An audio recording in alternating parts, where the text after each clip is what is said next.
Drone attacks, hijackings and sinkings. Houthi rebels have turned one of the world's most critical trade routes into a zone of terror. Thousands of miles away, distress calls from targeted vessels We're attacked by 2 missiles. are routed here to the UK Navy's 911 service for shipping, which has seen an 8-fold increase in incidents year on year, and where a team of civilians are at the centre of efforts to keep the world's cargo ships safe from attacks. I think the only ones that have never spoken to us are the North Koreans.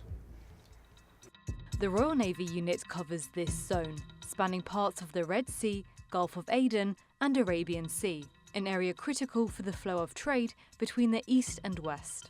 In the past year, Houthi rebels have struck over 100 ships travelling through the narrow Bab el-Mandeb Strait, the gateway to around $1 trillion in goods annually. The Houthis, which are a Yemen rebel group, has been basically attacking vessels. The Houthis started to retaliate over the war in Gaza in solidarity with the Palestinians. We were now looking at a sudden overnight escalation from maybe 1 or 2 incidents in that area every 2 to 3 months to 8 incidents a day, multiple vessels involved, multiple nationalities, multiple threats. While many ships are rerouting using the longer and more expensive route around the Cape of Good Hope, defending those that continue through the strait is a huge challenge. The cost is enormous, and there has been no solution yet. For the US, it's more than $1 billion, just in the first few months in the cost of retaliating and stopping these attacks. US warships are escorting vessels in a bid to protect the shipping lane as part of a wider containment strategy. This has also involved striking Houthi weapons launch points and storage facilities. But those stocks keep being replenished. Every time the Houthis get hit, their launch points, arsenals get hit, they get more from Iran typically, either missiles or drones. These smuggling routes mean the Houthi strikes on vessels are continuing. In this video released by the Houthis, the So Union crude oil tanker is seen under attack.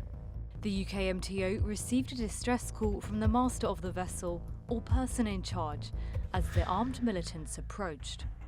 She'd been boarded by the bad guys and they set explosions off, and it literally, we were trying to glean the information. Was it true? Outside agencies said, have you had any reports? We try and get as much information from the master, because to a lot of masters we are the first point of contact. We are, some people think, an emergency service. We haven't got the assets, but we know the people with the assets. The team worked very hard to manage that information, to triage it and assess it and then disseminate it in very quick time. Locating vessels in distress is a key part of the team's work, but it can be complicated by the vessel's own attempts to stay safe. Automatic identification systems, or AIS, are radio signals that help ships avoid collisions. But to try and dodge attacks, they're often switched off while transiting in this dangerous waterway. That made attempts to locate the Rubimar, a cargo ship hit by the Houthis, even more difficult. The ship, carrying 22,000 metric tons of fertilizer, started to sink after the attack. She was slowly taking on water. Her AIS was switched off.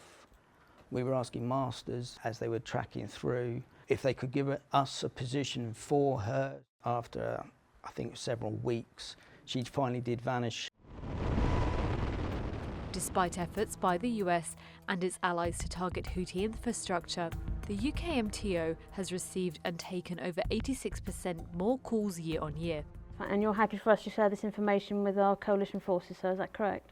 And has ramped up its exercises in order to remain alert. They're Filipino. And what flag is it? It's Antigua and Barbuda. So it's been pretty efficient from the Houthi side. They've suffered very little damage from US and UK and also Israeli strikes in terms of the deep impact. Their leadership is still alive. Their arsenal is being refurbished by Iran on a continuous, with continuous flows coming through for smuggling. So that combination means they're able to continuously attack shipping. There's also been supply of satellite coordinates that initially came from Russia.